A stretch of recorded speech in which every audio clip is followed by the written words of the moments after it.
रात के 11 बजे मैं वॉशरूम जाने के लिए उठी। जब मैं अपने कुंवारे जेठ के कमरे के पास से गुजरी तो उनके कमरे से अलग अलग तरह की आवाजें आ रही थीं। ये आवाजें ऐसी थीं जैसे किसी पति पत्नी के कमरे से आती हैं। मैंने दरवाजे के पास कान लगाकर सुना तो आवाजें बहुत तेज थीं और बिस्तर से भी आवाजें आ रही थीं। फिर मैंने खिड़की के रास्ते अंदर देखने की कोशिश की, लेकिन कमरे में बहुत अंधेरा था। कुछ भी साफ साफ नहीं दिख रहा था, सिर्फ आवाजें ही सुनाई दे रही थीं। बिस्तर की चरमराहट सुनाई दे रही थी। कुछ देर बाद वह लड़की बोलने लगी, और कितनी देर, मैं तो थक गई हूं। लेकिन मेरा जेठ उसकी कोई बात सुनने को तैयार नहीं था। वह तो बस किसी ट्रेन की तरह लगा हुआ था। उसने पूरा 1 घंटा लगा दिया।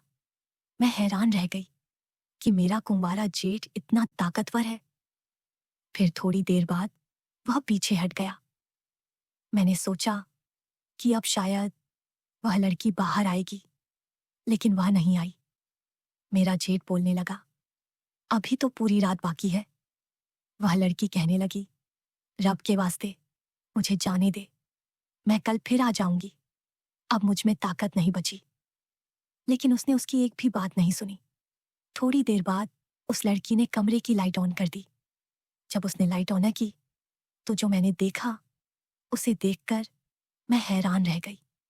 वह लड़की कोई और नहीं बल्कि हमारी पड़ोसन पूजा थी। जब मैं अपने कमरे में जाने लगी तो मुझसे कोई खटका हो गया। मेरे जेठ को पता चल गया और उसने मुझे जाते हुए देख लिया। फिर अगली रात मेरा कुंवारा जेठ मेरे कमरे में आया और पूरी रात। मेरे दोस्तों, मेरा नाम सुमन है और हम एक छोटे से गांव में रहते हैं। हमारे घर में मेरे मम्मी पापा, मेरा भाई और मैं रहते हैं। मैंने अपनी पढ़ाई पूरी कर ली है। मैं बहुत खूबसूरत हूँ। मेरे घर वालों ने मेरा विवाह एक सरकारी नौकरी वाले व्यक्ति से कर दिया था। ससुराल में मेरी सास, ससुर, मेरा पति और मेरा एक जेठ है जो अब भी कुंवारा है। जब मैंने अपने पति से पूछा कि आपके भाई का विवाह क्यों नहीं हुआ, तो मेरे पति ने कहा कि उनकी किस्मत अच्छी नहीं है। जब भी कोई लड़की देखने जाते हैं, या तो उन्हें वह पसंद नहीं आती, या लड़की वाले कह देते हैं कि लड़का कोई काम धंधा नहीं करता। हमने कई बार उससे कहा कि कोई काम कर ले, लेकिन वह 2 दिन जाकर फिर घर बैठ जाता है। दोस्तों, मेरे पति शादी के 10 दिन तक मेरे साथ रहे, फिर अपनी ड्यूटी पर चले गए। वह शहर में नौकरी करते थे और वहां उन्होंने एक कमरा किराए पर लिया हुआ था। शादी के बाद मैं अपने घर में काम करने लगी। मेरे सास ससुर ज्यादातर अपने कमरे में ही रहते थे। वे सारा दिन टीवी देखते रहते थे। मेरा कुंवारा जेठ टिक बैठ नहीं सकता था, कभी इस कोने में कभी उस कोने में। जब मैं कोई काम करने लगती तो वह उठकर घूमने लगता और मेरी तरफ ही देखता रहता था। मुझे अपने जेठ की हरकतें ठीक नहीं लगती थीं। वह थोड़ा ठर की किस्म का इंसान था। दोस्तों, एक दिन तो हद हो गई। जब हम खाना पीना खाकर अपने कमरे में सोने की तैयारी कर रहे थे, मेरा कुंवारा जेठ अपने कमरे में था और मेरे सास ससुर अपने कमरे में। सर्दियों के दिन थे। सभी ने अपने अपने कमरे बंद कर रखे थे ताकि ठंड अंदर ना आए। रात के 10 बजे थे। मैं वॉशरूम जाने के लिए उठी। जब मैं अपने कुंवारे जेठ के कमरे के पास से गुजरी तो मुझे कुछ आवाजें सुनाई दी जो आमतौर पर पति पत्नी के कमरे से ही आती है। मैंने सोचा कि मेरा जेठ तो कुंवारा है, तो ये आवाजें कहाँ से आ रही हैं। मैंने अच्छे से दरवाजे के पास कान लगाकर सुना तो वह आवाजें उसके कमरे से ही आ रही थीं। बिस्तर शायद पूरी तरह से हिल रहा था और उसकी आवाज भी सुनाई दे रही थी। मैंने सोचा कि मेरा जेठ तो कुंवारा है, फिर यह किसके साथ है। फिर मैंने सच जानने की कोशिश की। जब मैंने खिड़की से अंदर देखा तो अंदर पूरा अंधेरा था। कुछ भी साफ साफ दिखाई नहीं दे रहा था, लेकिन फिर भी बिस्तर पर जो हो रहा था वह मुझे पता चल रहा था और आवाजें भी सुनाई दे रही थीं। मैं यह जानने के लिए वहीं बैठी रही कि कौन है जो मेरे कुंवारे जेठ के साथ रंगरलियां मना रही है।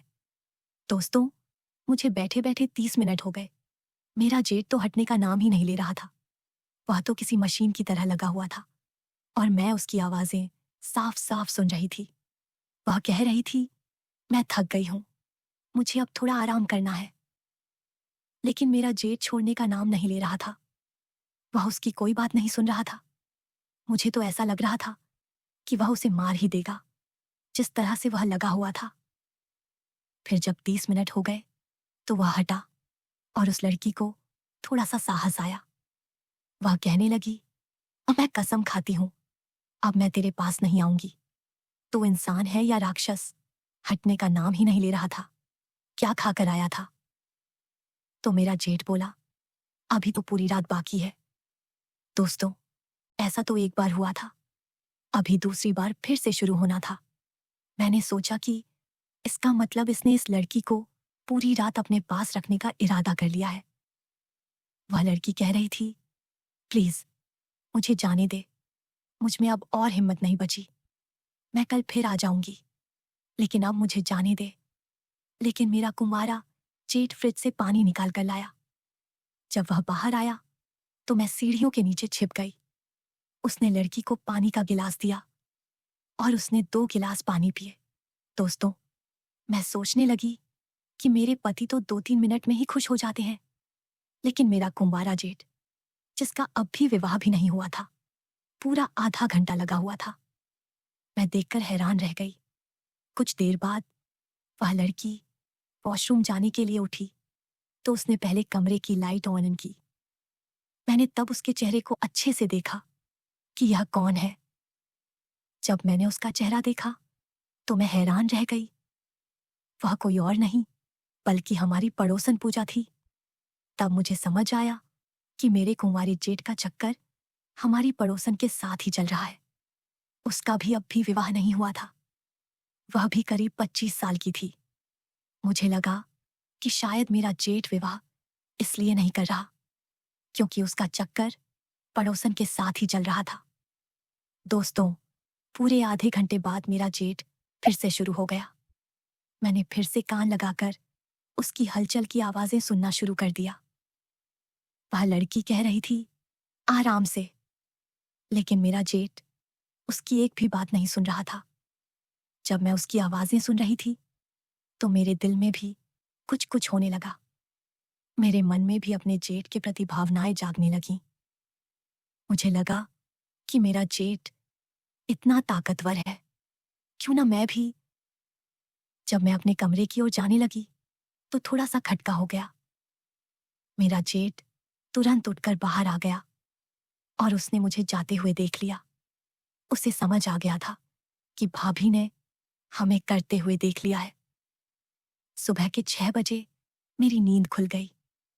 मैंने सोचा कि चलो जाकर देखूं कि वह लड़की अभी भी मेरे जेठ के पास है या चली गई। जब मैंने उसके कमरे में देखा तो मेरा जेठ अकेला ही बिस्तर पर सोया हुआ था। पता नहीं उसने कब उस लड़की को घर भेज दिया था।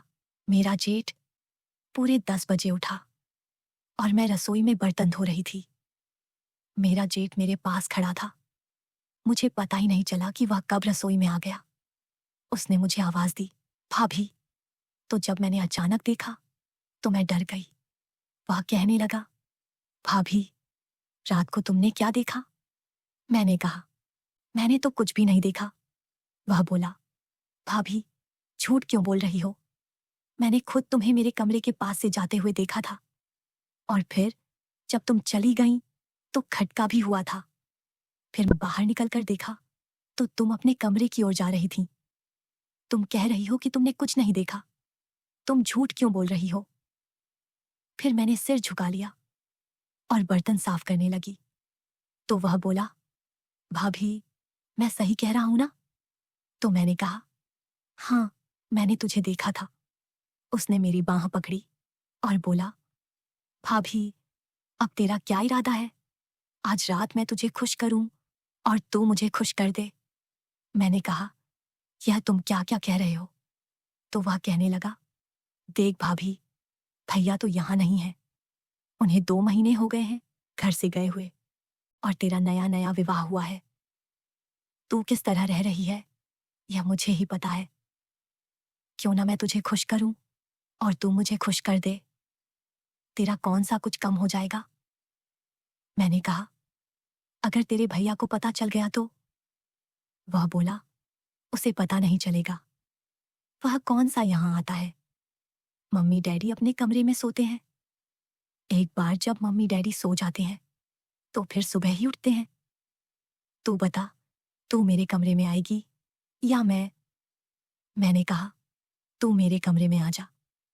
उसने कहा, ठीक है भाभी, मैं ठीक 9 बजे तेरे कमरे में आऊंगा। तू तैयार रहना। दोस्तों, रात के 9 बज चुके थे और मेरा कुंवारा जेठ मेरे कमरे में आ गया। उस वक्त मेरे पति का फोन आया हुआ था।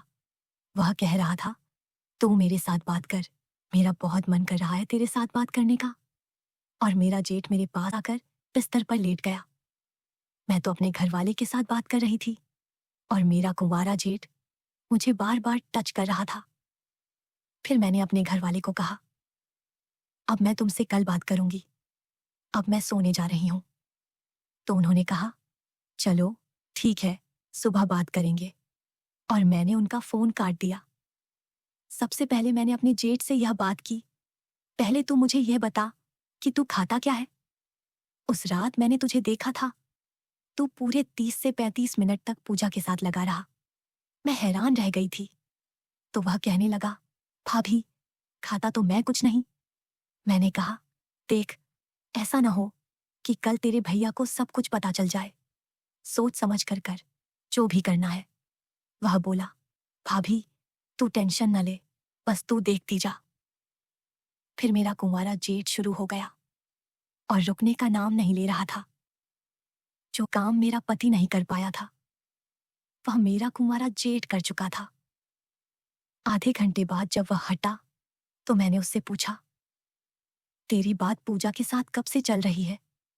तो वह बोला, भाभी, हमारी बात को 5 साल हो गए हैं। जब भी हमें मौका मिलता है हम फिर से शुरू हो जाते हैं। अब तो जब भी उसे दोपहर में भी मौका मिलता है तो वह मेरे पास आ जाती है। एक दिन मेरा कुंवारा जेठ बोला, भाभी, आज रात मैं तेरे पास नहीं आ सकता क्योंकि आज रात पूजा मेरे पास आ रही है। हमें मिले हुए हफ्ता हो गया है और वह कह रही है कि आज रात आना ही है। मैंने कहा, ठीक है, मैं क्या कर सकती हूँ? तो वह बोला, तू आज रात सो जा, कल रात फिर मैं तेरे पास ही आऊंगा। दोस्तों, फिर मैं उनकी आवाजें सुनने के लिए चुपके से दरवाजे के पास चली गई। उन आवाजों को सुनकर मुझे बहुत सुकून आ रहा था और मेरे अंदर भी कुछ कुछ होने लगा। फिर मैं अपने कमरे में आकर अपने जेठ को याद करने लगी और हाथ से ही फिर मैं सो गई। मुझे बहुत नींद आ रही थी। एक दिन मेरे पति का फोन आया। वह कह रहा था, मैं कल घर आ रहा हूं, अगर कुछ चाहिए तो बता दो। मैंने कहा, कुछ नहीं चाहिए, तुम बस आ जाओ। फिर मैंने अपने कुंवारे जेठ से कहा, कल तेरा भैया आ रहा है, अब हमारा समय थोड़ा मुश्किल होने वाला है। अब तेरा भी मुश्किल समझ, तू पूजा को कैसे मिलेगा?